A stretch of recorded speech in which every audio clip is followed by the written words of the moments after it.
Tere Ott, kas noored kardavad kõrgkultuuri? Ei tohiks karta kõrgkultuuri. Lihtsalt nime pärast. Kultuur armastab teid.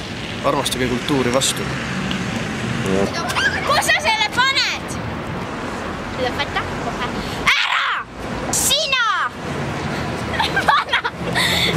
Äkki on sul meeles mingi esimene enda nagu mingi vemp või tegu või kus sa nagu tunned, et on ühildunud nagu selline lapsepõlvest või kuskilt selline kultuuriline tegu mingi siukse poisikese või vembuga või mingi selline, kust juba nagu hakkas mingi sketš haakub, esimene sketš. See saaks päris hea sketši teha, esimene sketš. Ei, oota. Ega midagi ei olegi. Ma ei mäleta, 5-aastane oli esimene hull tegu, ma läksin näiteringi. Näed, siiamaani pole välja saanud.